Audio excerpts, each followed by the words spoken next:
Saludos, camaradas. ¿Qué tal estáis? Espero que vaya todo bien, que vaya todo perfectamente. Hoy os traigo una nueva entrevista y esta vez vamos a tratar Vietnam.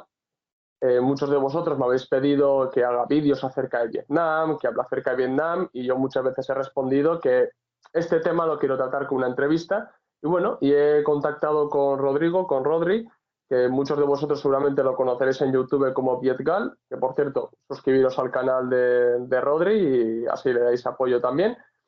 Y bueno, vamos a hablar un poco de tanto la historia, un poco política también, ¿no? De cómo se encuentra Vietnam hoy y que mejor que contactar con una persona que está allí y que conoce de primera mano qué es Vietnam, ¿no? Entonces, bueno, Rodri, te cedo la palabra para que te presentes, digas lo que quieras. Bueno, seguramente ya todos me conoceréis porque soy un pesado por Twitch, por YouTube, por Twitter. Así que bueno, como bien dijo antes, él me conoceréis por Vidal. Mi nombre es Rodrigo, soy un gallego que lleva aquí viviendo en Vietnam pues hace más de 2 años que estoy aquí en el país viviendo y trabajando. Y bueno, vamos a hablar un poquito acerca de cosas que seguro que os van a interesar, que os van a gustar, quedaros hasta el final de la entrevista. Y muchas gracias por contactar ayer conmigo, por estar aquí entrevistándome y por ceder tu espacio también. Bueno, muchas gracias a ti por hacer la entrevista y para que la gente conozca un poco más acerca de Vietnam, ¿no? Bueno, pues la primera pregunta que te voy a hacer, o sea, es muy, muy general y yo creo que es obligatoria, ¿no? O sea, ¿en qué situación se encuentra hoy Vietnam? Yo diría que es un país que está en crecimiento, ¿vale? Yo lo pondría muy similar a lo que viene siendo China en los últimos años. Es un país que actualmente está creciendo incluso con las fronteras cerradas. Recordar que llevamos con las fronteras cerradas más de un año y medio. Desde la primera ola del COVID se cerraron fronteras y no se volvieron a abrir.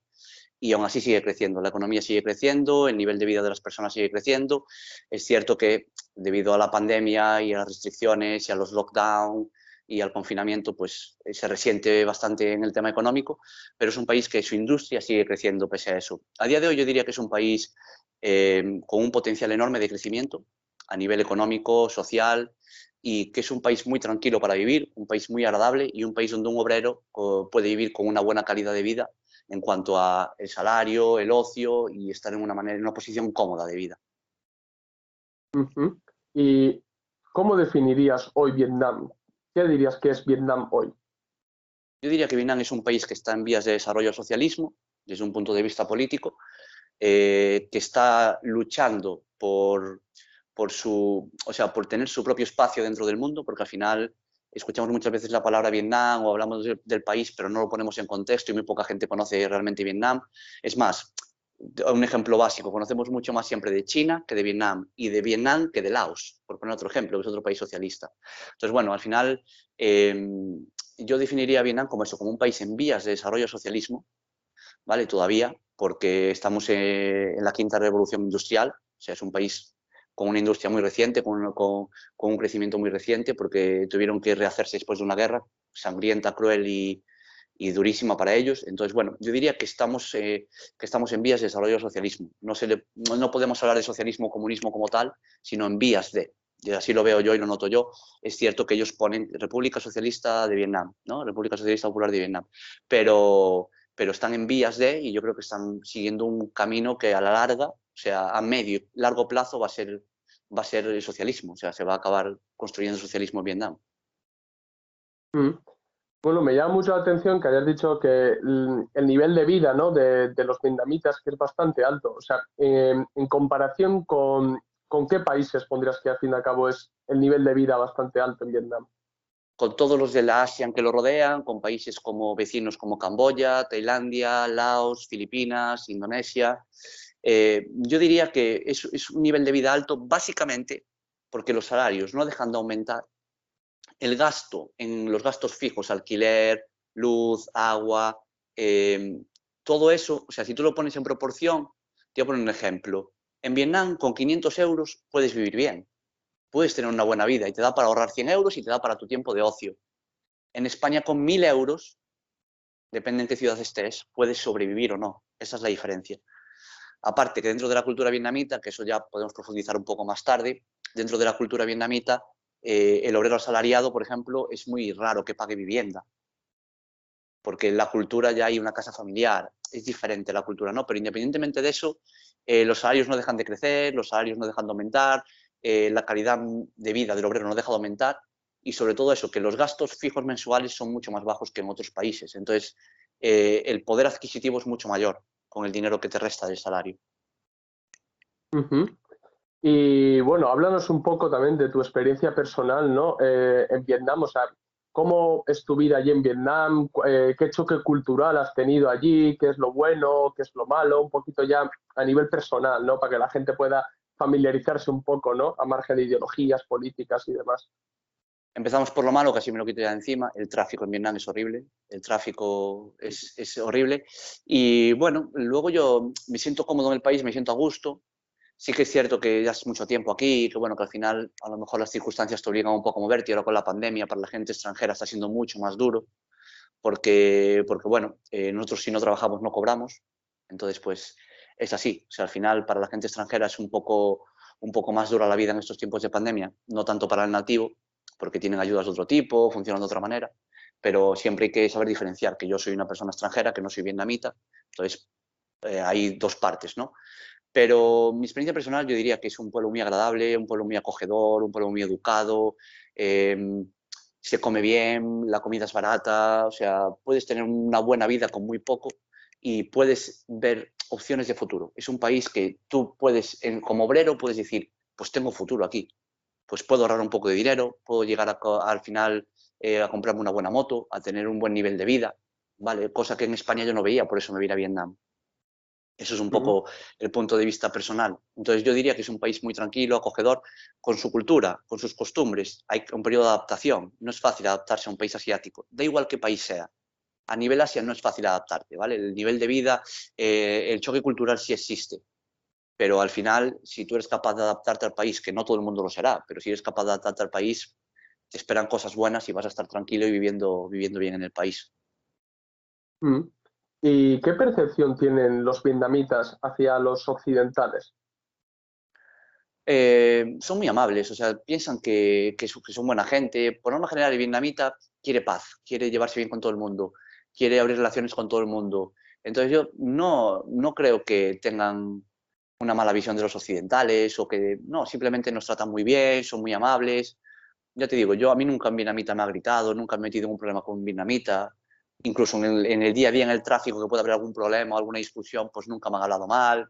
No sé, yo creo que no tienen, no es como por ejemplo otros países, porque yo he visitado Tailandia, por ejemplo, he estado en Tailandia, y en Tailandia sí que depende de la zona a la que vayas, si vas a una zona turística, pues ya intentan sacarte el dinero, intentan como es diferente, como te ven como una cartera andante, ¿no? Te ven como el dinero que pueden conseguir y si estás en Bangkok, por ejemplo, pues si te metes por algún lado peligroso, pues puede ser peligroso para ti como occidental.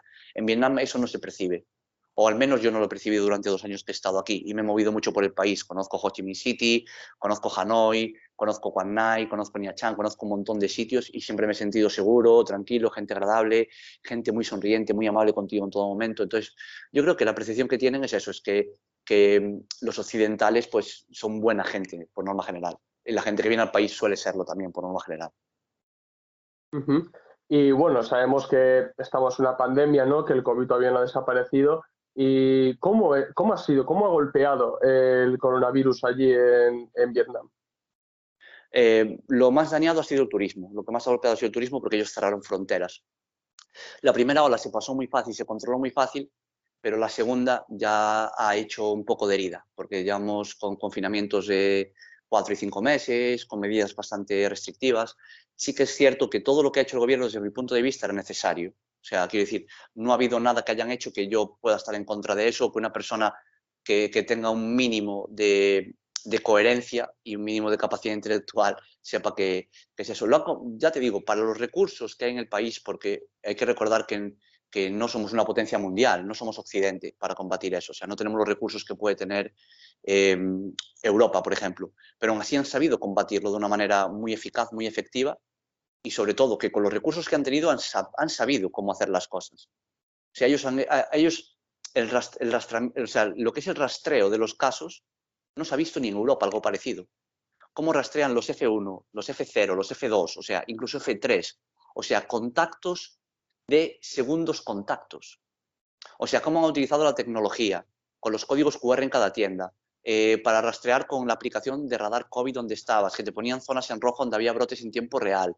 O sea, 3 partes diarios por parte del gobierno, por todo tipo de vías, por vía Zalo, que es como el WhatsApp vietnamita, por Facebook, actualizando noticias, por todo tipo. O sea, era imposible no estar informado y además era imposible, quiero decir, al final tú tienes el control de todo lo que haces con los códigos QR, la aplicación que te dice por dónde. Entonces, al final, yo creo que han usado muy bien la tecnología a su favor, que el rastreo y el seguimiento de casos ha sido brutal, pero brutal, y que si no llega a ser porque nos ha afectado esta segunda ola, el país seguiría normalmente con total normalidad, porque la primera ola es que lo hicieron genial, es que consiguieron que solo se llegara a 1000 casos y pararlo ahí. O sea, uno de los países que mejor ha gestionado la pandemia. Y de hecho, muchos medios internacionales se han tenido que rendir ante eso. Todavía recuerdo cuando los medios internacionales aparecían el famoso mapa de países que mejor combatirán la pandemia. Aparecían algunos en verde, otros en amarillo, naranja y rojo. Vietnam aparecía en rojo, como África. Y sin embargo, después los medios occidentales han tenido que rendirse a lo que hizo Vietnam. Pero porque lo han gestionado de una manera muy eficiente. O sea, el control que han tenido, cómo han hecho las cosas, cómo han hecho los rastreos, todo en general, o sea, los voluntarios, los miles y miles de voluntarios que ha habido en Ciudad de Ho Chi Minh, llevando comida puerta por puerta, haciendo el seguimiento, el rastreo, haciendo las PCR, poniendo el ejército a disposición del pueblo, la policía a disposición del pueblo, todos los médicos se concentraban en el lugar de la pandemia, se movían de una ciudad a otra, la vacunación, prioridad sobre la gente, o sea, sobre las ciudades que tenían más casos y grandes ciudades en población, cerrando totalmente provincias, pueblos, o sea, ¿cómo lo hicieron? Yo creo que no hay ninguna pega que ponerle. Es cierto que obviamente es un virus y no puedes tener el control absoluto. Nunca funciona así. Pero yo creo que lo han hecho de la mejor manera que podían, con todos los medios que tenían, y que hasta ahora yo creo que ha sido eficiente, igual que la vacunación está siendo ahora mismo tarde, pero eficiente. Pero tarde por culpa de la ONU y de Naciones Unidas, no por culpa del país. O sea, que eso hay que remarcarlo, que cuando vemos aquí un montón de noticias de no, es que Vietnam va muy tarde en la vacunación, con muy poco índice y tal y cual. Bueno, leeros en internet, los que estéis viendo el vídeo, lo que es el proyecto COVAX, el acuerdo que firmó Vietnam con ese proyecto de la ONU, de Naciones Unidas, las restricciones que tenía Vietnam y lo que está pasando en el país. Al final, os voy a poner en contraste para que luego digan, hablan de Naciones Unidas como, Naciones Unidas, en los primeros 7 meses de pandemia, solo consiguió 11 millones de vacunas para Vietnam, cuando tenía pactadas 50 millones de dosis. Solo consiguió 11 millones de dosis. Cuando Vietnam le dijo a Naciones Unidas, vamos a una solución nosotros como país porque no nos estáis abasteciendo de vacunas, en solo una semana fue capaz de conseguir 35 millones de dosis el gobierno vietnamita, de la vacuna cubana, de la vacuna rusa, de la vacuna china, y las puso en el país. Y en una semana se vacunó al 85% de mayores de 18 años en Hanoi. En una semana. Centros de vacunación 24 horas abiertos, en 3 turnos de 8 horas. Eso hay que ponerlo también en contexto. Se han vacunado a más de 5 millones y medio de personas en una semana. Con todo tipo de vacunas, incluida la árabe, la de Emiratos Árabes, todo tipo de vacunas en el país, pero el gobierno las consiguió. Entonces, bueno, al final, para entender un poco el contexto hay que profundizar un poco y todo ese tema. Pero yo creo que con respecto a la pandemia, yo creo que lo han hecho muy bien, independientemente de que ahora pues estuvimos confinados ahí 5 meses, que las restricciones, todo eso, pero yo creo que no había otra manera de hacerlo. O sea, sinceramente, desde mi punto de vista, yo creo que no había otra forma de hacerlo. Lo hicieron lo mejor que pudieron con los medios que tenían y fue efectivo. Entonces, a partir de ahí, pues ya es otro tipo de debate, ¿no? Pero así fue. Y corrígeme si me equivoco, según tengo entendido, en Vietnam y creo que China también, ¿no? Que cogieron la política de no convivir con el virus, es decir, combatir el virus, ¿no? Así como en Occidente fue como convivir con el virus y ya hemos visto, ¿no? Hasta la vacuna, todos los brotes cambiaron y así. Es cierto, ¿no? Eso, ¿no? Que llegaron a... Correcto. Aquí se combatía el virus, o sea, calle por calle, distrito por distrito. O sea, aquí había un edificio con un infectado, se cerraba el edificio, se tomaban PCRs a todos los del edificio, los médicos iban allí a tratar al paciente, se cerraban las calles aledañas hasta que no estuviese el control de todo. Se llegaron a hacer en una noche aquí en Hanoi, si no recuerdo mal, en una sola noche se llegaron a hacer, creo que fueron 48.000 PCRs o algo así, en un distrito. O sea, una locura, una locura. Y cerraron el distrito y mandaron allí a los medios, o sea, intentaban no transportar a la gente, a no ser que se pusiera grave, llevarlo al hospital, pero si no intentaban combatir allá el virus.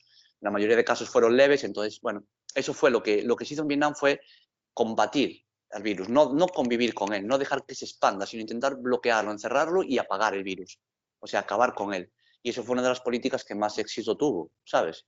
Eso fue un poco, lo que yo creo que hicieron bien fue eso, fue no dejar que el virus se expandiera e intentar combatirlo en hospitales, no, intentaron combatirlo en el lugar, intentaron cerrar ese lugar y que el virus no se escape de ahí, tener el control sobre el virus, no que el virus controle tu población, sino tú controlar el virus sobre tu población. Es cierto que nunca se puede controlar un virus, porque es complicado, es muy complicado, y un virus de este tipo todavía más. No hay más que ver Occidente, los países con más recursos económicos y más medios disponibles al alcance han quebrado con el virus. O sea, ninguno ha tenido una fórmula que resolviese el virus. A día de hoy sigue habiendo infectados, sigue habiendo muertos por el virus. O sea, no se ha controlado. Pero sí que en Vietnam se tomó la idea inversa, la misma que dices tú que en China, pues aquí se tomó, pero con ciertas medidas un poco diferentes, pero el camino a seguir era ese, era ¿dónde está el virus? No vamos a dejar que se expanda y se mueva de ahí. Y a partir de ahí, pues bueno, quizás se pueden mejorar cosas, como en todos los lugares del mundo. Al final todo es mejorable y todo se puede hacer mejor. Pero yo creo que hicieron todo lo que tenían que hacer con los medios que tenían y lo hicieron de una manera muy efectiva. Al final aquí vamos a cifras. Y a día de hoy no hemos llegado al 1.000.000 de infectados en una población de más de 98 millones de habitantes del último censo, que ya es de hace más de un año. Estaremos ya por los 100 millones, porque el índice de natalidad en Vietnam, la demografía crece a 3 millones por año. Entonces ya estaremos en 100 millones. Entonces, 100 millones de habitantes no llegamos ni a 1.000.000 de casos.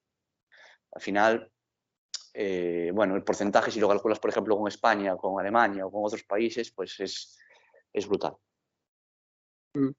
Bueno, ahora vamos a pasar ya directamente un poco hacia la política e historia un poco de Vietnam, ¿no? Vamos a hablar qué es Vietnam, ¿no? Has hecho una pequeña introducción al principio, pero vamos a entrar un poco ya más en materia, ¿no?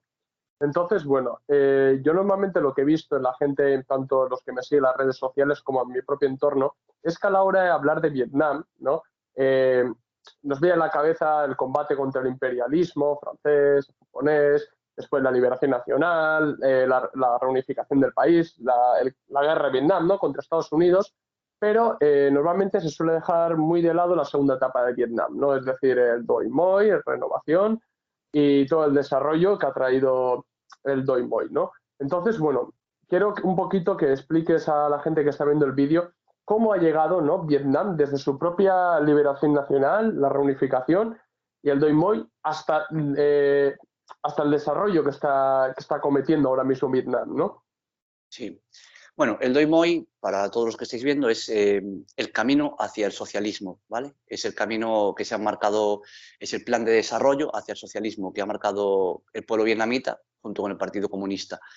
El Doi Moi originalmente se escribió a 30 años, ¿vale? O sea, todos sabemos que en la URSS había planes quinquenales, todo esto, pues aquí se construyó a 30 años. Pero se revisa cada año en las asambleas nacionales, se hacen asambleas a nivel del Partido Comunista, una asamblea nacional a la que acuden más de 5.000 miembros del partido, de dirigentes de todas las provincias, de todos los lugares, de todos los pueblos, ciudades, y se reúnen y hacen una revisión del Doi Moi, toman diferentes medidas, leyes, hacen... A ver, el Doi Moi es una constante renovación, ¿no? Es lo que te comentaba antes, es una constante renovación. O sea, el Doi Moi es muy cambiante, pero el Doi Moi, si tú lo miras, hay que empezar a analizarlo desde un punto de vista objetivo y desde un punto de vista crítico a partir de 1994. ¿Por qué?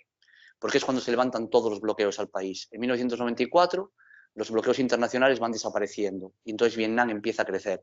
Vietnam empieza a crecer no solo económicamente, sino también a nivel demográfico. Recordar que en 1994 Vietnam tiene 34 millones de habitantes. En 2021 somos 100 millones de habitantes. Entonces, no solo crece a nivel económico, sino a nivel demográfico. Cualquiera que queráis ver las estadísticas, os ponéis el crecimiento de los últimos 20, 25 años de Vietnam es brutal, a nivel económico, a nivel poder adquisitivo, a nivel de vida. El Doi Moi es cierto que todavía está en desarrollo, porque es un desarrollo constante. O sea, el socialismo siempre lo debemos ver como un desarrollo constante, no podemos... y ellos lo entienden así. El pueblo vietnamita, el Partido Comunista Vietnamita, entiende que siempre todo se puede mejorar y que está en constante desarrollo. Los grandes cambios del Doi Moi suelen venir cada 5 años, ¿vale? Porque es cuando se revisa, hace una revisión más en profundidad. Pero es cierto que está en constante revisión. Por ejemplo, lo hemos visto ahora con el tema del COVID, la Directiva 16 ha ido cambiando bueno, os podéis leer en internet Directiva 16 y también os podéis ver una entrevista que tengo yo en mi canal de YouTube, que le hago a Ángel Maciá, que es un señor que lleva más de 8 años viviendo aquí en Vietnam y que hace un seguimiento del COVID diario y lo publica en sus redes. Y que aparte escribe para la revista del Partido Comunista. O sea, para la propia revista del Partido Comunista él escribe en español. Entonces, esa entrevista dura más de una hora, pero es muy interesante verla porque él habla de lo que es la ley, de lo que es de la normativa número 16, de la nueva ley que se implementó, que se construyó sobre el momento, y las medidas 5K contra el COVID. Pues bueno, el Doi Moi es un poco eso, es según las circunstancias y las necesidades se va adaptando. Vamos a poner un ejemplo gráfico para que la gente lo entienda. Las carreteras del país están bien construidas ya, por poner un ejemplo. Bueno, pues esa parte del Doi Moi ya no deja de ser una prioridad absoluta, sino porque ya están construidas, ya se ha construido. Pasamos al siguiente punto, le damos prioridad a otro punto. Entonces yo creo que es muy interesante porque es una democracia más directa, porque la gente puede participar en los cambios de Doi Moi. Recordar que Vietnam es uno de los países de los mayores, o sea, de los más grandes en el mundo con afiliación política no obligatoria al Partido Comunista. Tiene una afiliación brutal, o sea, el porcentaje de afiliación es increíble. Y que aquí los distritos también tienen afiliación al partido. Entonces hay representantes en los distritos, la gente se reúne. Entonces hay una democracia más directa, la gente puede casi votarlo todo y la gente puede participar en todo lo político. Entonces el Doi Moi yo lo describiría como eso, como un proceso de desarrollo hacia el socialismo vietnamita propio. Aquí cabe recordar que el Doi Moi es su camino hacia el socialismo. Como en Corea del Norte tienen el socialismo juche, como al final cada uno tiene su camino hacia el socialismo. Y dentro de su cultura, dentro de sus necesidades, dentro de su forma de entender la vida, de su forma de trabajar, de su industria, pues construyen el Doi Moi. Pero el Doi Moi está en constante construcción. De lo que fue el primer escrito, las primeras directrices del Doi Moi, siguen quedando cosas, pero se han ido aumentando muchas más. Entonces yo lo describiría como eso, como una introducción al socialismo muy abierta, muy participativa, muy democrática y sobre todo que abarca muchos campos y que se revisa constantemente. O sea, si me preguntas si es el socialismo perfecto o ideal, pues nunca podría contestar a esa pregunta, porque realmente al final no hemos terminado el Doi Moi, estamos en el proceso al Doi Moi. O sea, el Doi Moi es el camino y tenemos que seguir caminando, ¿no? Y el pueblo vietnamita tiene que seguir caminando. Ahora bien, que si tú revisas estadísticas, y esto os puede servir para un debate contra un liberal, porque hay muchos liberales indocumentados en Twitter y en redes sociales.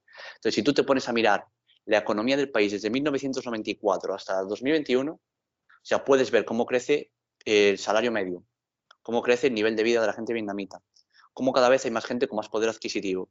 Puedes ver cómo crece la economía del país, el PIB, el Producto Interior Bruto, las exportaciones, las importaciones, la industria, o sea, el mercadeo. Tú puedes verlo todo. O sea, simplemente tienes que ponerte un gráfico, en plan, poner crecimiento, busca seguro el crecimiento Vietnam 1994-2021. Y ahí lo tienes todo a nivel estadística. Pero a nivel ya más social, la gente está contenta con el Doi Moi. La gente cree que es el camino. O sea, tú cuando hablas con gente del partido o gente que no es del partido, pero que participa políticamente y es activa políticamente, te dicen que hay que seguir el Doi Moi, que hay que seguirlo hasta el final para llegar al socialismo. O sea, el Doi Moi cambia muchas cosas, pero no cambia el objetivo principal, que es llegar al socialismo y que el pueblo vietnamita sea socialista, 100%.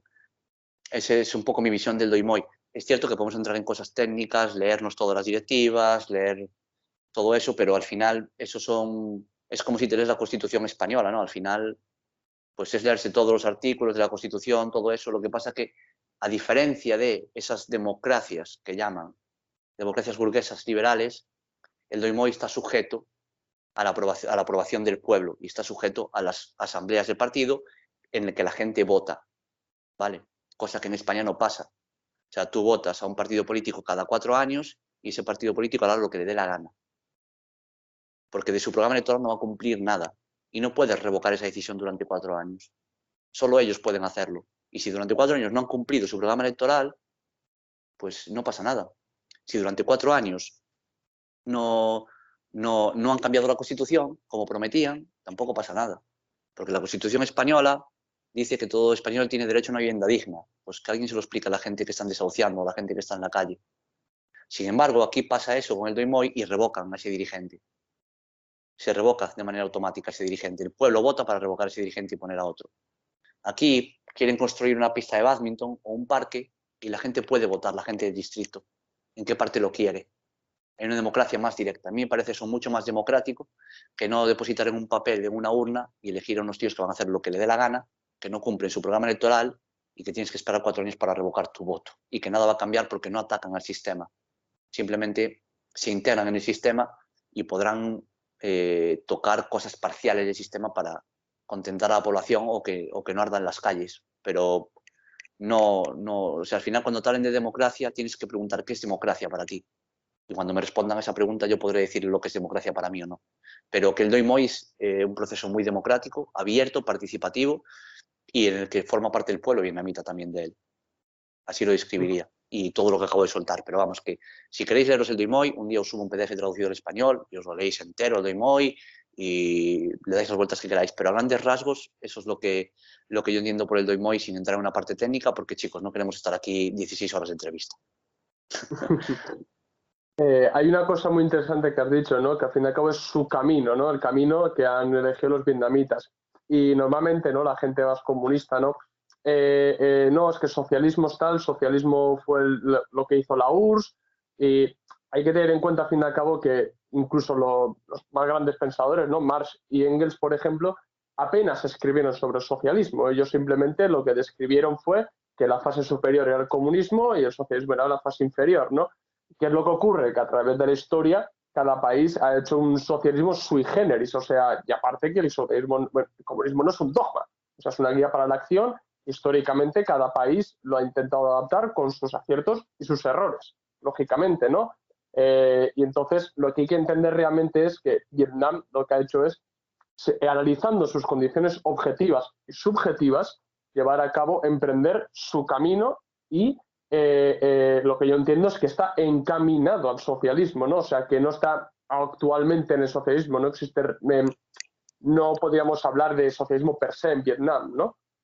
No, no se puede hablar de un socialismo porque están en vías de desarrollo, están desarrollando su socialismo. Es cierto que, o sea, quiero decir, tú analizas el país y lo pones en contexto y ves que van caminando hacia eso, ves que van caminando hacia un socialismo per se, como lo conocemos, a nivel, como tú dices, a nivel dogmático, a nivel teórico. Pero sí que es cierto que es un país que por cómo está desarrollando, por cómo funcionan las empresas, por cómo funciona el Partido Comunista, por todo, por cómo funcionan los medios de producción en el país, que es muy importante eso también para entenderlo, yo diría que va muy encaminado al socialismo y está en una fase de desarrollo, pero que ya tiene mucho terreno ganado. O sea, y acabo de recordar además que para la gente más marxista-leninista, cabe recordar que Ho Chi Minh era marxista-leninista, eso hay que recordarlo. O sea, Ho Chi Minh, sus referentes eran Marx y Lenin.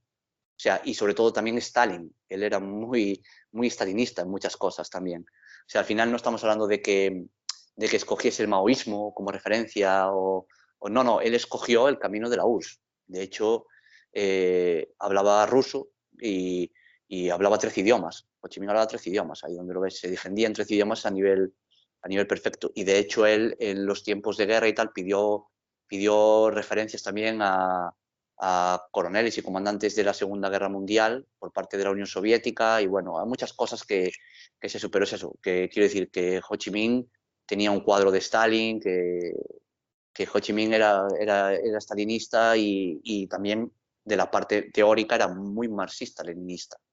¿Qué pasa? Después de la muerte de Ho Chi Minh, que es el padre de la patria vietnamita, por así decirlo, el Partido Comunista sigue sus pasos, pero no hay un líder como Ho Chi Minh. Nunca va a haber otro como él, ni para el pueblo vietnamita ni para el partido. Y es cierto, pero es cierto que mucho de lo que hay en el Doi Moi es hecho por Ho Chi Minh. O sea, gran parte de todas las medidas que se van a aplicar es el camino que Ho Chi Minh marcó. O sea, no es que se encontrara una hoja en blanco, sino que la hoja ya tenía mucho escrito. Entonces, pues para quizás la gente más dogmática, más teórica y más tal, pues no hay socialismo en Vietnam. O sea, pero yo a esa gente le preguntaría que en qué lugar del mundo hay socialismo. Porque si nos regimos por la teoría pura y dura, yo no creo que haya un país socialista a día de hoy ni comunista en el mundo. O sea, podemos tomar un poco como referencia a lo mejor lo más teórico y lo más dogmático sería Corea del Norte, a lo mejor con su socialismo juche, pero aún así hay cosas que no serían tampoco en el socialismo a nivel teórico como lo conocemos. Y a mí me gusta mucho Corea del Norte y la respeto y me parece que es un buen modelo a seguir para países, por ejemplo, como Laos, como Vietnam. También deberían... pero ¿qué pasa? Ahora estamos... la referencia en el sudeste asiático es un poco China a nivel económico, ¿no? Por todo lo que han sido capaces de construir. Cabe recordar que China ha sacado en menos de 10 años a 800 millones de habitantes de la pobreza. 800 millones de habitantes de la pobreza. ¿Vale? Cabe recordar cómo está desarrollándose China, la industria que tiene, ¿no? Y aquí es lo de siempre, ¿no? O sea, gato blanco, gato negro, no importa. Lo que importa es que caza ratones, ¿no? O sea, como las dos caras, ¿no? Del socialismo chino. Pero yo hablando con gente y teniendo conversaciones, incluso siguiendo mucho a Luna hoy, que la podéis seguir, que ella es una chica vietnamita comunista, que también es famosa en redes, hay algo que está claro. O sea, por ejemplo, Vietnam, hay empresas, o sea, el otro día hablé sobre la industria haciendo un directo. O sea, industria como empresas muy grandes como Samsung fabrican en Vietnam. Empresas como Honda fabrican en Vietnam. Sin embargo, empresas como Nike y Adidas se van a África a fabricar porque Vietnam ya no fabrica o se tienen que mover a Camboya porque Vietnam no quería fabricar con esas condiciones. En las fábricas vietnamitas hay un comité del Partido Comunista dentro de la fábrica, como lo conocemos en España como un comité sindical. Pues eso lo hay, pero con el partido.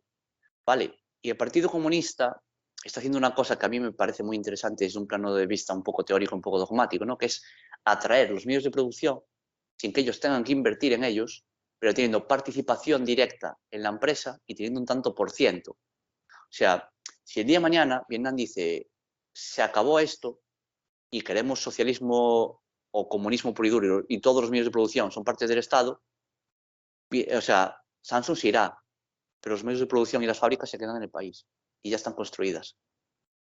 O sea, al final, y aparte que no es eso, que cabe recordar que hablando de la pandemia, como es lo más reciente y para que la gente lo entienda, poniendo un ejemplo, en la primera ola de la pandemia, el gobierno vietnamita emitió un comunicado y emitió un directo en televisión diciendo a las clínicas privadas y hospitales privados que tenían que atender a la gente de COVID de manera gratuita, que si no lo hacían se les expropiaba directamente el hospital. O sea, pero tal cual, no les tiembla el pulso. O sea, quiere decir, al final las mayores compañías, las mayores corporaciones y las mayores empresas en Vietnam, el Estado tiene los medios de producción porque tiene un porcentaje mayoritario en ellas, porque tiene un comité del Partido Comunista dentro de ellas, etcétera, etcétera. Pero que nadie se piense que aquí viene Samsung y pone mano de obra barata o mano de obra esclava o nada que ver. O sea, aquí Samsung viene pero con unas leyes, con unas normas y con unos salarios dignos para la gente. Y buenos salarios. O sea, aquí Samsung paga buenos salarios a la gente que trabaja en las fábricas. Pero claro, o sea, por ejemplo, el gobierno vietnamita a lo mejor les dice, bueno, pues te cedo un suelo en el mejor polígono industrial o te cedo lo siguiente, pero tú traes toda la maquinaria, etcétera, etcétera, y supervisamos la compañía. Y así operan en Vietnam. O sea, entonces al final, desde un punto de vista actual, puedes decir, va, vaya mierda, Samsung fabrica en Vietnam, es una multinacional. Oh, vaya mierda, Honda fabrica en Vietnam, es una multinacional. Tal, pero lo analizas desde otro punto de vista, de que mañana les dan la patada en el culo, hablando claro, y se quedan con los medios de producción. Y no fabrican Honda, le cambian la pegatina a la moto y le ponen otra moto y tienen su propia fabricación. De hecho, en Vietnam, podéis verlo todos, hay un grupo, el más grande es el grupo Bing, se llama, ¿vale? Y fabrican sus propios coches, los VinFast, sus propias motos, o sea, sus propios terminales de telefonía, sus propias tablets. Y tienen mucho éxito, la gente vietnamita consume producto vietnamita. Y tienen mucho éxito, pues imagínate, el día de mañana Samsung quiere hacer una de las suyas y dicen, no, por aquí no pasa, adiós. Esa fábrica ya es para Bing, para el grupo empresarial vietnamita. Y tienen más fuerza de producción. Entonces, hay que entender un poco cómo está Vietnam a día de hoy, en qué papel está jugando a nivel mundial y cómo se está moviendo dentro del nivel empresarial, dentro de los acuerdos internacionales de envío, de recepción, los aranceles que tiene. O sea, un ejemplo muy gráfico. Yo quiero abrir un negocio aquí y no puedo. No puedo ser accionista mayoritario. Tengo que tener un 50% de socio vietnamita, como mínimo. Yo quiero comprarme una casa aquí, no puedo. Puedo comprar una casa solo 30 años. Después de los 30 años pasa a ser parte del Estado. Quiero comprarme un terreno para especular y hacer un hotel o comprarme... No puedo, tengo que tener un socio vietnamita al 50%. Quiero abrir una franquicia de Domino's Pizza o de lo que sea, socio vietnamita al 50%. Entonces, ese es el tema un poco, ¿no? O sea, al final tiene un control sobre la economía que no es perfecto porque los medios de producción sigue habiendo medios de producción privados, correcto, pero que al final la economía no depende de esos medios de producción privados. O sea, la mayor parte de la economía en Vietnam depende de los pequeños negocios, por parte de la gente vietnamita y de las cooperativas, que poco se habla, de las cooperativas agrarias, de las cooperativas del arroz, de las cooperativas que la fuerza de producción y el poder lo tienen los propios agricultores y los propios granjeros. Cuidado con eso. Eso no... Os recomiendo que vayáis al canal de YouTube de Luna Hoy y os veáis un montón de vídeos. Yo creo que hace como 3 semanas subí un vídeo más o menos hablando sobre las cooperativas. Y está muy chulo para que entendáis un poco y distribuye la economía. O sea, para que os hagáis una idea, para los más dogmáticos y los más socialistas teóricos y que el socialismo sea eso. En Vietnam, la inversión extranjera, el capital extranjero y los medios de producción que no dependen al 100% o menos de un 60% del Estado no llegan al 38%. O sea, la economía no está basada en eso, como sí pasa, por ejemplo, en España, que dependemos del IBEX al 100%. Que por mucha fuerza que tengan los autónomos, si las empresas del IBEX deciden quebrar el país, lo quiebran. Eso no pasaría en Vietnam. Su fuerza no es tan grande y están sujetas a un control por parte del Partido Comunista. Entonces, bueno, eso es un poco alargando ya mucho la respuesta para poner ejemplos gráficos y que la gente pueda entender un poco cómo opera el país en ese aspecto.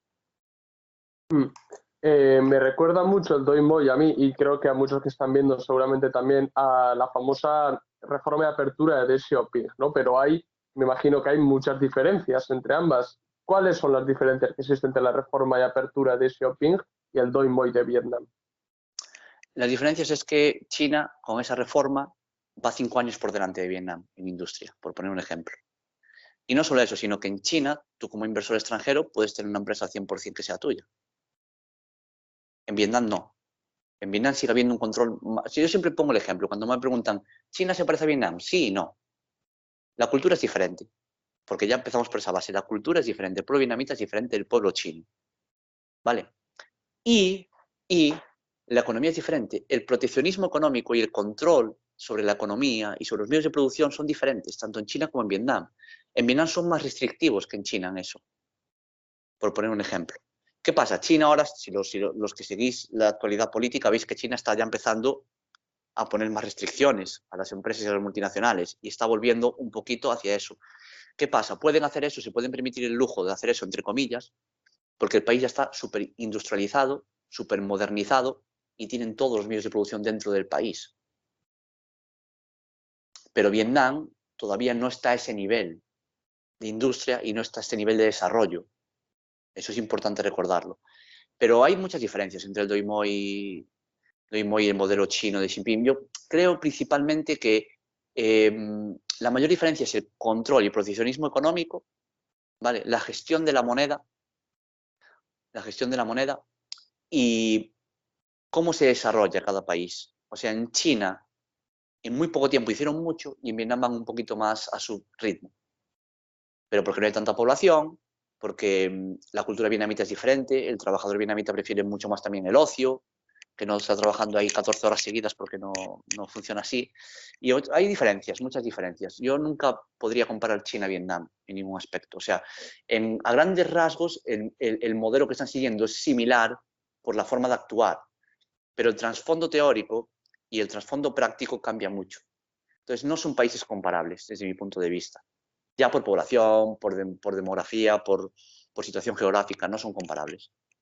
Esa es mi opinión. Es cierto que siguen un modelo similar, pero con muchas diferencias a nivel interno. O sea, si tú pones a leer el Doi Moi, no tiene nada que ver con el modelo chino actual. O sea, al final, y repito, o sea, un extranjero se da cuenta, y yo tengo amigos que han vivido en China y que luego han vuelto a Vietnam o ahora que están aquí y han dicho, no tiene nada que ver Vietnam con China, por mucho que la comparen, pero nada, o sea, gente que lo ha vivido, gente que ha estado 2 años en China y lleva aquí 2 años en Vietnam, que conozco a gente de ese tipo, sobre todo gente que se mueve en el mundo de los negocios, que compra cosas en China para exportar, que compra cosas en Vietnam o que tiene fabricación aquí. Y dicen, no es lo mismo, o sea, a nivel papeleo, a nivel burocrático, a nivel gubernamental, a nivel empresarial, es diferente. Y eso se nota, y en muchas cosas, y en cosas tan básicas como esas, como el capital extranjero. Vale, ahora vamos a hablar un poquito acerca del partido. O sea, has mencionado algunas cosas, ¿no? La función, las asambleas y demás. Y, lógicamente, o sea, el Partido Comunista de Vietnam ha funcionado como la vanguardia, ¿no? Del propio proletariado y campesinado vietnamita, ¿no? Y yo te quiero preguntar si actualmente sigue desempeñando esa función y ese papel sumamente importante en la sociedad vietnamita. Sí, sí, sigue siendo la vanguardia teórica y quien guía al pueblo. O sea, pero es que el Partido Comunista es el pueblo en Vietnam también. Cabe recordar eso. O sea, no, yo no veo distinciones entre el pueblo y el Partido Comunista. Recordar lo que hablamos antes de la afiliación política, que es de las mayores, de la participación activa en política. Entonces, bueno, aquí se respeta mucho al partido y no solo que se respete, sino o sea, la política también forma parte de su vida, ¿no? Y sigue siendo la vanguardia, obviamente, sigue siendo la vanguardia que guía, la vanguardia que, por ejemplo, en la televisión vietnamita hacen programas muy interesantes, una vanguardia teórica que tiene memoria, también memoria histórica, ¿vale? Cabe recordar eso. Y siguen haciendo la labor, obviamente, de vanguardia teórica el Partido Comunista. Y una labor que además es imprescindible, no debería ser imprescindible solo en Vietnam, sino en todas las partes del mundo, que es muy participativa, muy abierta y muy democrática. Entonces, cualquiera se siente fácilmente partícipe de esa labor y se acerca. O sea, quiero decir, al final, una de las principales metas y uno de los principales objetivos de la vanguardia teórica es acercar a las masas, que las masas que tengan tu atención, captar la atención de las masas, ¿no? Y eso es lo que estamos viendo en Europa, que no hay una vanguardia teórica fuerte, que no hay a quien seguir como vanguardia teórica. Sin embargo, en Vietnam, como es un proceso tan abierto, tan participativo, repito, o sea, por ejemplo, los ministerios pueden cambiar cada 2 o 3 años, cambia el ministro. O sea, al final o sea, al final va todo cambiando mucho, es muy participativo y yo creo que eso hace que la gente participe más, que siga más a la vanguardia teórica porque ve que pueden participar en la vida política. O sea, no los tienen como una torre de marfil y como algo que es, no, el presidente de Vietnam junto con el presidente de Ho Chi Minh City se pusieron unos guantes, se pusieron unas gafas de protección, una mascarilla y se pusieron a repartir comida, a supervisar el reparto de comida a la gente que estaba confinada. O sea, sé que es un poco como cuando nos quejamos un poco también de lo de, no, es que Pedro Sánchez va al volcán de La Palma a sacarse la foto y tal. Pero en este caso no era así, en este caso estaban dando órdenes directas, modificando la directiva número 16 y estaban trazando una estrategia para combatir al virus en Ho Chi Minh. Pero además de eso, pues se pusieron a hacer eso y se encargaron de que la gente supiese que estaban ahí trabajando. O sea, y que trabajaban por ellos y que la gente se acercaba a recoger la comida, le daba la mano al presidente y decía gracias o hablar con ellos o lo que fuese, o debatir incluso. Mira, es que en esta calle tengo este problema y el presidente tomaba nota y lo hacía trasladar. Al final yo creo que es eso, que eso siguen siendo vanguardia teórica y lo serán siempre por la forma que tienen de hacer inclusiva la política para el pueblo y para el campesinado. Y las cooperativas también hay gente del partido y en las empresas hay un comité del partido. Al final el partido está representado siempre en el día a día. Mm. Y también hemos hablado un poco acerca de Ho Chi Minh, ¿no? Y bueno, Ho Chi Minh es el padre de la patria de Vietnam, ¿no? O sea, Ho Chi Minh tiene un peso enorme en Vietnam. Y continúa esa influencia del pensamiento de Ho Chi Minh en la sociedad vietnamita. Sí, sí, la gente que, a ver, en Vietnam pues hay población que obviamente es un poco más liberal, otra población que es un poco más socialista y comunista, eso depende. Entonces, al final no hay una sociedad uniforme en el mundo con un solo pensamiento. Y Vietnam no escapa a eso tampoco.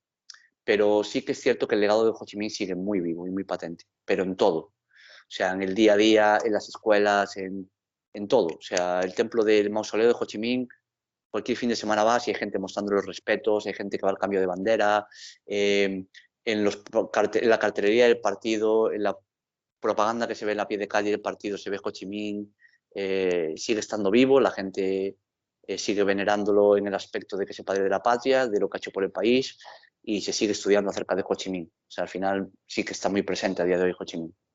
Y siempre lo estará, vamos. O sea, eso no tengo ninguna duda, de que el pueblo vietnamita no va a olvidar la historia, no va a olvidar a Ho Chi Minh nunca. Normal, es normal, al fin y al cabo tiene un peso muy, muy grande Ho Chi Minh. Ahora vamos a hablar un poquito acerca de un poco geopolítica, ¿vale? O sea, bueno, todos sabemos ahora mismo que desde hace unos años Estados Unidos lleva a cabo el pivot to Asia, ¿no? Es decir, acercarse un poco hacia Asia para hostigar a China y demás. Y yo quiero preguntarte acerca de qué papel desempeña Vietnam actualmente en ese tablero de juego geopolítico en Asia y qué relación tiene con China actualmente Vietnam. Con China las relaciones a nivel institucional yo diría que son buenas, pero con peros.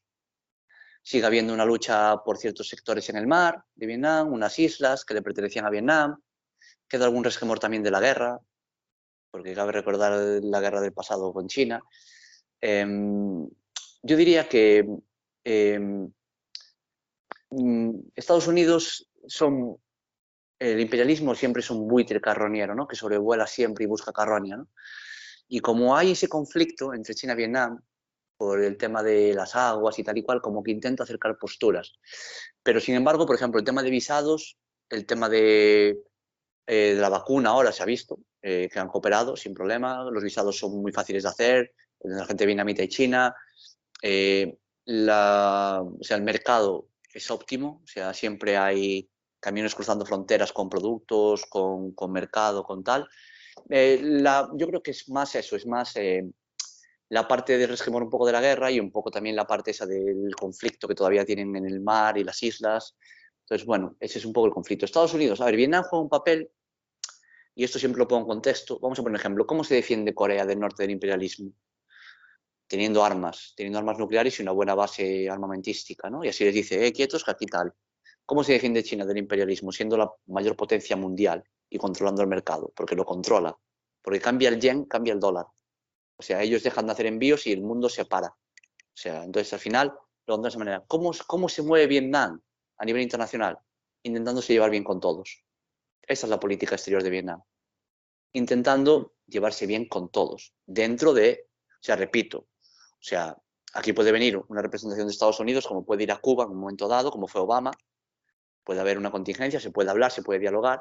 El pueblo vietnamita tiene memoria, aunque no quieren hablar de eso, que esa es otra parte. O sea, hay memoria histórica, pero no les gusta hablar del pasado, de la guerra y todo, porque todo el mundo perdió a alguien. Entonces no les gusta hablar de eso, prefieren hablar de cosas de paz y del futuro. Estados Unidos, como buen imperialista carroñero, pues busca la mínima excusa para meter sus garras en donde puede para intentar tal. Pero es eso, o sea, Vietnam se lleva bien con Estados Unidos por la parte del negocio que le toca y porque su forma de defensa es llevarse bien con los países y no entrar en conflictos. Pero sin embargo hemos visto a Vietnam defender a Palestina ante Israel. Sin embargo hemos visto en Vietnam defender que se retiren los bloqueos a Cuba, luchar contra los bloqueos que está subiendo el pueblo cubano. Hemos visto a Vietnam cooperando recientemente con Cuba para la vacuna y llevándole toneladas de arroz al pueblo cubano. En un avión con el presidente encima de o sea, el presidente montado en el avión, llevó arroz y se trajo vacunas de Cuba. O sea, hemos visto que hemos visto muchas cosas y al final eso está ahí. O sea, hay mucha gente por ahí que yo la veo entrar en pánico cuando, no es que Kamala Harris visitó Vietnam, es que no sé qué tal. Más allá de eso, lo puede explicar perfectamente Luna hoy, más allá de eso, aunque alguna personita saque la bandera americana por la calle y diga, Kamala, queremos que ser un país como Estados Unidos con tanto dinero y no sé qué, lo de siempre, los cantos de sirena y tal, independientemente de eso, no levantó, o sea, fue una noticia más, pero no levantó, la gente siguió haciendo sus vidas, la gente, o sea, fue algo, además, hay una cosa que la gente no sabe, vio a Kamala y pensó, es que estos vietnamitas ya quieren... ¿cómo decirte? Ya quieren hacer un complot contra China, que no sé qué. Nada más lejos de la realidad. De lo que se habló en esa visita fue de poner una fábrica aquí para fabricar la vacuna de Pfizer. Y ya, porque el país estaba sin vacunas y sabía que si tenían aquí una producción de vacunas, iban a poder fabricarlas antes también para su pueblo. O sea, principalmente de lo que se trató de acercar posturas con Kamala Harris fue para que hablase con Pfizer y para intentar poner eso. O sea, eso fue la noticia que salió de ese caso. Pasa que la gente pues extrapola mucho y tal, pero fue una visita de dos días que estuvo aquí Kamala Harris. De hecho, la llevaron a estatuas que recordaban a héroes vietnamitas que habían matado gente americana. O sea, lo que pasa es que, claro, aquí estos, o sea, Kamala Harris sacaba la foto y decía, el heroico pueblo estadounidense que luchó en la batalla, pero la llevaron a sitios que eran de batallas que habían perdido los americanos y los yanquis. O sea que al final, pero bueno, que eso ya es entrar un poco más en detalles, ¿no? Pero que bueno, que la política internacional de Vietnam se basa en eso, intentar llevarse bien con todo el mundo o intentar tener un rostro amable y una sonrisa para todo el mundo, es su forma de autodefensa. Otros países emplean eso, pues armamento nuclear para defenderse, Irán, Corea del Norte. China utiliza la economía y la fuerza demográfica que tiene, tanta población que tiene y la fuerza de producción que tiene para defenderse también un poco. Al final todos tienen que buscar un poco una defensa, ¿no? Y yo creo que la defensa de Vietnam, si tú te pones a analizar la política exterior y y la política internacional es esa. Pero vamos, que nada más lejos de la realidad. O sea, que un americano no puede llegar aquí, comprar suelo vietnamita, montar un resort y especular con eso. No puede hacerlo. O sea, entonces son todo acuerdos de producción aquí, enviar productos aquí, importar, exportar, ese tipo de cosas. Y hay una cosa muy interesante que has dicho, que es acerca de lo de el problema que tiene, ¿no?, con lo de las islas, ¿no? Porque al fin y al cabo China reivindica que está dentro de su espacio vital y demás, y Vietnam la reclama como suyas, ¿no? ¿Y tú crees que ahí puede surgir algún conflicto entre los dos países, o los dos van a llegar a especie de, bueno, dejémoslo así, dejémoslo estar? Va a ser un conflicto permanente, pero porque el pueblo vietnamita lo demanda también. O sea, ellos sienten que les han robado esas islas. Y así tú hablas, y de hecho el mayor conflicto que hay entre China y Vietnam es el social. O sea, a nivel social, hablas con un vietnamita y te va a hablar más de los chinos. Y ya está, o sea, no hay más que decir, pero de la población china, y porque se han hecho muchas cosas. O sea, al final, lo de siempre, las cosas malas siempre pesan más que las buenas, ¿no? Y mucha gente china ha hecho verdaderas atrocidades en Vietnam. De secuestrar niñas en la frontera y venderlas en China como prostitutas, cuando Vietnam era más pobre. Y cosas, yo qué sé, muchas cosas, muchos detalles que al final pues la población se queda con eso, ¿no? Y el conflicto va a ser permanente. No creo que tenga solución a corto plazo y no creo que lo dejen estar así. O sea, Mm. sinceramente, honestamente, yo creo que ese conflicto va a durar mucho. O sea, la forma, yo creo que lo que tendría que hacer China ahí sería devolverle esas islas a Vietnam, porque eran territorio vietnamita. O sea, no es que, o sea, China está en su espacio vital, muy bien, pero en mi espacio vital puede estar tu iPhone y es tu iPhone, no mi iPhone. O en tu espacio vital puedes tener tu plato de comida, pero es tu plato de comida. Y está mi espacio vital y mi mesa, pero es tu plato de comida, no el mío. O sea, eso de que su espacio vital es un poco así, repito. O sea, las islas son de Vietnam, originalmente son de Vietnam, pertenecen a Vietnam, y el conflicto va a estar ahí hasta que los chinos digan que esas islas son vietnamitas, desde mi punto de vista. Que a lo mejor pueden llegar a un acuerdo y repartir islas, pues no sé cómo lo harán. O repartir un cacho más de mar, o no sé cómo lo harán. Pero al final yo creo que no va a ceder el gobierno vietnamita. Si lo que busca el gobierno chino es que el gobierno vietnamita y la población vietnamita cede desde las islas, eso no va a pasar. Ya te lo digo yo, que no van a seguir con el conflicto. Mm. Yo ahí sí, a nivel personal también, y esto no es más que subjetivo, sí veo como una especie de brecha por la cual se puede colar, ¿no? El imperialismo, como tú bien has dicho, ¿no? Es muy carroñero, ¿no?, que busca, y no crees tal vez que en el futuro Estados Unidos va a aprovechar, ¿no?, esa especie de, bueno, conflicto, o esa brecha que puede crearse entre los dos países, como para colarse e implantar sus intereses allí en Asia, en Sí, esta sí. parte de Asia. Mira, te explico. La pregunta realmente es, ¿crees que llegado el punto de un conflicto serio, Vietnam se aliaría con Estados Unidos? Esa sería la pregunta que todo el mundo se hace, porque esa es la pregunta que todo el mundo se va a hacer. O sea, no entremos en conflictos pormenorizados, no, simplemente es, ¿crees que si llega la hora, las buenas relaciones que tiene Vietnam con Estados Unidos se pondrá de su lado? Yo, honestamente, creo que no. Creo que lo que tienen con Estados Unidos es una fachada y una careta. Ahora bien, que los chinos tampoco se deslicen mucho, que el pueblo vietnamita es muy digno y no se va a dejar avasallar por nadie. Entonces, bueno, pero ahí hay otros papeles, ahí entraría el papel de Rusia, entran otros papeles en juego, ¿vale? Pero históricamente, y esto lo dicen siempre las asambleas del partido, históricamente el Partido Comunista de Vietnam recuerda quiénes son los pueblos amigos y quiénes han sido los enemigos. Y eso se dice en cada asamblea. Llegado a un punto crítico, yo creo que Vietnam, si yo fuese Vietnam, incluso yo no me aliaría con China para luchar contra Estados Unidos. Si el problema es con China, yo sería neutral, porque tengo más que perder que ganar en esa guerra. O sea, yo estoy construyendo mi socialismo con mi población, con mi gente, y a mí lo que haga China en ese aspecto, porque además China tampoco se ha portado bien con Vietnam en el pasado, en muchos aspectos. Entonces, son muchas más cosas. O sea, aquí decir, al final, es lo que decimos. O sea, tú te pones a mirar la historia entre Mao y Ho Chi Minh, y Ho Chi Minh tiraba hacia la URSS, no tiraba hacia Mao. Por muchos conflictos históricos y por muchas cosas antiguas, y históricamente, pues eso. Ahora bien, a mí a día de hoy me es impensable pensar que, para la gente que lo está preguntando y se hace mucho la pregunta, a mí me es imposible pensar que el gobierno vietnamita se va a aliar con Estados Unidos para atacar China o para que sea un punto de referencia estratégico. Si no, ya lo hubiese hecho. Si Estados Unidos no hubiese llevado sus bases a Australia, ni hubiese incrementado la fuerza en Australia, hubiese puesto ya bases militares en Vietnam. Es más, yo creo y para mí me sería más factible que tuviese más incremento de bases en Indonesia o incluso en Camboya, poniendo pasta por delante, porque son países que sí que se venderían, pero yo no lo veo a día de hoy en Vietnam. Que puede pasar y estoy equivocado, sí, pero lo que percibo yo a nivel percepción política no es eso. Escucha, oye, vamos a darle un poco de caña a las preguntas porque se me está quedando sin batería el teléfono. Por eso te digo. Sí, estamos con la última pregunta ya, o sea, Vale. vamos a acabar ya en poco. O sea, la última pregunta es, ¿qué rumbo crees que va a coger Vietnam en el futuro? ¿O qué rumbo te gustaría a ti que fuera Vietnam, ¿no? En el futuro. El rumbo que está cogiendo es hacia lo que expliqué antes. Yo creo que la estrategia de Vietnam es tener todos los medios de producción en el país funcionando al 100% y a partir de ahí hacer como Chile, empezar a construir el socialismo un poco más fuerte, ¿no? A corto plazo, te diría que Vietnam va a seguir creciendo económicamente sin duda y cuando el COVID no es que vaya a desaparecer, porque vamos a tener que al final es un virus que no va a desaparecer, pero cuando remita el impacto del COVID en el país, va a seguir creciendo a nivel económico. Yo creo que las medidas que están tomando, cómo están supervisando el DOIMOI, cómo lo están revisando, yo creo que va a traer muchas alegrías al país, que cada vez va más a pasos agigantados hacia ser un país socialista.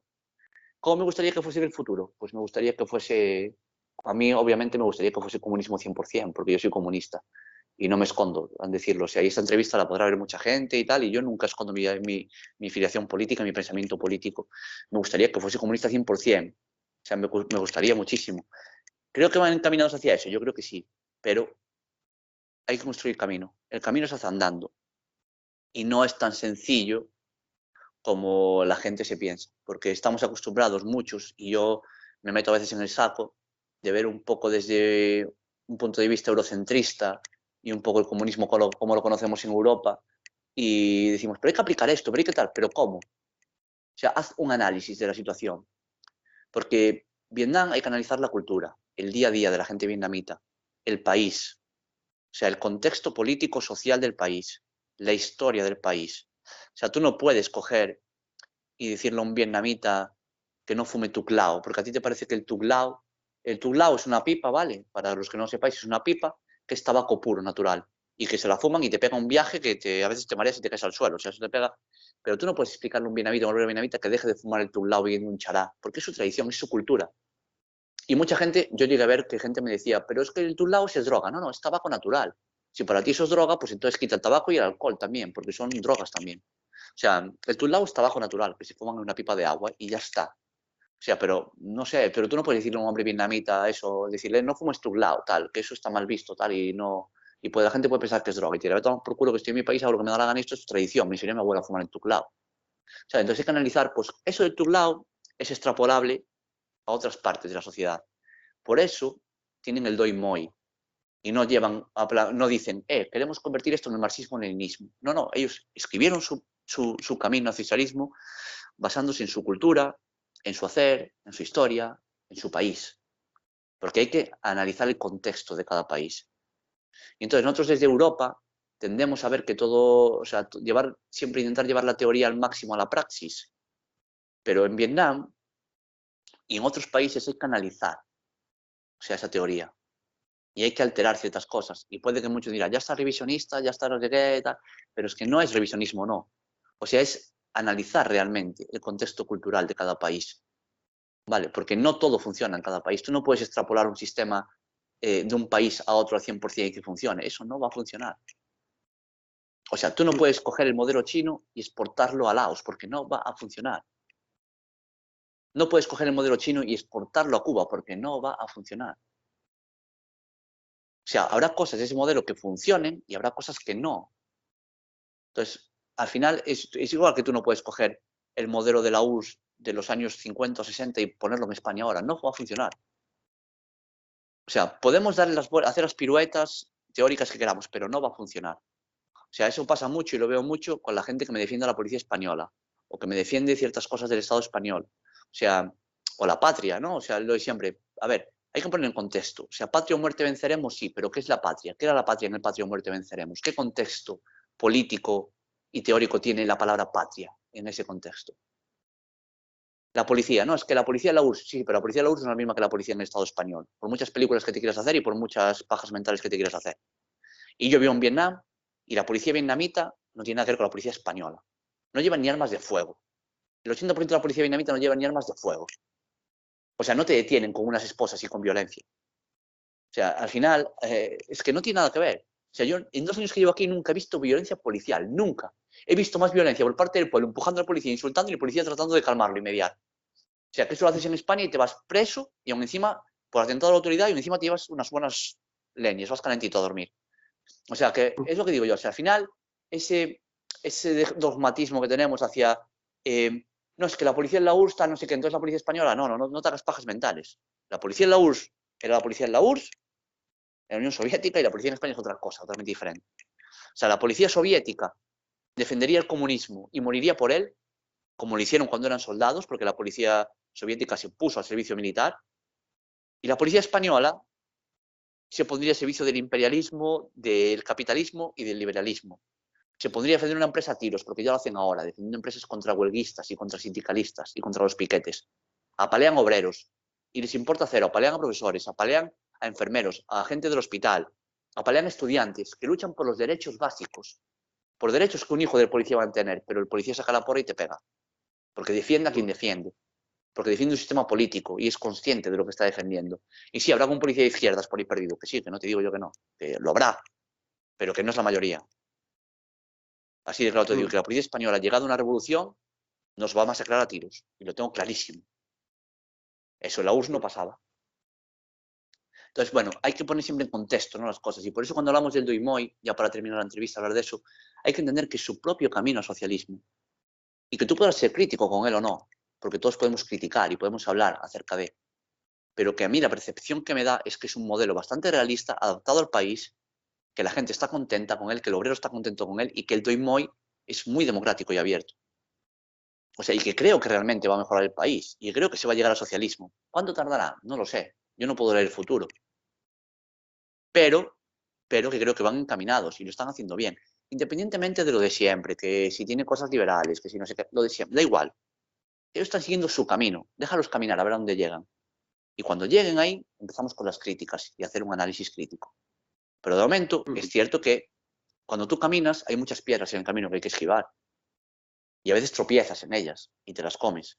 Porque nada ni nadie es perfecto. Pero esto es lo de siempre. O sea, a mí me preguntas que si Vietnam es un buen lugar para vivir, que si veo que el obrero medio vive bien, que si veo que tienen buena calidad de vida, que si veo que se están tomando pasos hacia el socialismo. Yo te digo que sí, rotundamente sí, por las políticas que se implementan, porque yo veo la calidad de vida del obrero. Yo he trabajado en empresas vietnamitas 100%. O sea, yo sé lo que hay aquí en el país. Lo he visto durante más de 2 años. Entonces, bueno, ¿hay errores? Pues claro que se cometen errores. Todo el mundo comete errores. La URSS tampoco era perfecta, ¿eh? Cuidado. No nos vayamos aquí a... Porque siempre ponemos la URSS como referencia porque fue lo mejor que pudo haber. Y porque crecieron mucho y porque realmente se seguía el marxismo-leninismo y se construía. Pero tuvo sus errores. Todo el mundo comete sus errores. Entonces, dejemos que el pueblo vietnamita decida, dejemos que sigan su camino, critiquemos a que nos parece mal desde el respeto. No hablemos cosas que no sabemos sobre el pueblo vietnamita, porque veo mucha gente en redes indocumentada que critica y dice cosas que no sabe realmente cómo son o cómo funcionan. Y no nos dejemos llegar, sobre todo también por mucha información que llega de Occidente. Porque esa información, yo tengo un vídeo en mi canal de YouTube desmontando una noticia del país, muchas veces es falsa. Y no solo eso, sino que esperemos, démosle tiempo a Vietnam. Vietnam está en vías de desarrollo al socialismo. ¿Vale? Eso es lo que digo siempre, o sea, porque ya viene mucha gente siempre, yo estoy quemado, pero Vietnam no es socialista, pero ¿quién ha dicho que sea socialista? Más que el nombre de la República Popular Socialista de Vietnam. Más que, o sea, yo cuando hablo de Vietnam siempre me oirás decir siempre en todo momento que es un país en vías de desarrollo socialismo, porque eso es el Doi Moi. El Doi Moi es el camino a seguir para llegar al socialismo. Por tanto, si el Doi Moi sigue activo, no hemos llegado al socialismo. No se ha construido el socialismo. Entonces, a partir de ahí los debates ya están viciados. El que venga, que no sé qué, qué tal, ya están viciados. Entonces, bueno, para todos los que estáis viendo, chicos, voy a hacer un poco de spam ahora, que aquí Oyer me deja. Mi canal de Twitch, Vietgal, si tenéis Amazon Prime, suscribiros que es gratis y a mí me aporta algo. Estoy sin trabajo ahora, sin salario, llevamos 5 meses jodidos en el país. Mi canal de YouTube, seguidme en Twitter también. Y si os gusta esa entrevista, pues dejar un like, seguir a Oyer, compartirla muchísimo, que se lo ocurra, que se ha preocupado de hacer una entrevista, de contactar conmigo, me ha puesto todas las facilidades y se lo ha currado, entonces darle también el mérito a él. Y sobre todo, chicos, todo lo que queráis saber sobre Vietnam, abierto a responder preguntas, a contestar, a interactuar con vosotros, tanto en los directos de Twitch como en Twitter, donde sea, y a debatir teóricamente, políticamente, lo que queráis. Y desde aquí, nada, darles las gracias a Oyer por dejarme su espacio para otra entrevista nueva. Ya sabéis que yo, chicos, y lo sabe Oyer y todo el mundo, nunca me he negado a una entrevista. Todo el mundo que me ha preguntado, tanto Iván como en Archivo Chino, como Manu Alén en su canal de Twitch, como ahora Oyer, como Tertulias en Cuarentena, todo el mundo que me ha pedido una entrevista, yo siempre digo sí, excepto que sean liberales de mierda o gente facha, ahí no voy a entrar. Yo no participo en esos espacios, ¿vale? Eso que lo sepáis, o sea, nunca me vais a ver debatiendo con un liberal, porque no le doy voz al liberal, no le doy repercusión, no hago que su discurso coja fuerza. O sea, yo puedo estar aquí hablando y entrevistando e incluso debatiendo con Oyer, debatiendo entre Tertulias en Cuarentena, hablando con Villarroya, hablando con Cao de Venosa, hablando con Iván, hablando con quien sea, pero siempre desde una perspectiva comunista, socialista y desde una cuerda de ideología política. O sea, yo no voy a ir a un programa donde estén 4 liberales y no voy a ir a debatir con Juan Ramón Rayo. No, no, porque no quiero darle más audiencia, porque seguro que llegará audiencia, porque yo soy de Vietnam y él nunca ha debatido con una persona. Y yo no quiero dar audiencia a esa gente, ni siquiera darles visibilidad en mis redes. Yo no voy a hacer eso. Entonces, bueno, que sepáis que yo estoy abierto siempre a colaborar en todo lo que me planteen, en todo lo que me pidan. Espero que os haya gustado la entrevista. Cualquier duda, lo de siempre. Le podéis contactar Oyer. Oyer me pregunta o contactéis directamente conmigo. Darle las gracias. Y nada, me ha parecido una entrevista muy agradable, unas preguntas muy, muy chulas y muy concretas. La verdad que siempre, en cada entrevista nueva, aunque las preguntas puedan parecer iguales, siempre tienen matices y mis respuestas también. Me he sentido muy cómodo y gracias a todos por ver este vídeo, chicos, y espero que os haya gustado. Pues ya para despedir a mí también, pues te tengo que dar las gracias por haber accedido a hacer la entrevista. Rodri, si puedes, mándame los enlaces de tus cuentas para que yo pueda enlazar en la descripción del vídeo y así que te puedan seguir, te puedan ver en Twitch y todo eso, pues para que se le haga más fácil a la gente, ¿no? Y bueno, como no, seguirle en todas las redes sociales, por favor. Muchísimas gracias por haber accedido. A ver si otra vez hacemos un debate con alguno, pues, con alguno que defienda más a China o lo que fuera y podemos hacer un debate bastante interesante. Y bueno, lo dejamos aquí. Muchísimas gracias. Espero que os haya gustado la entrevista y otra vez ya volveremos más y mejor. ¿Vale? Pues salud, camaradas.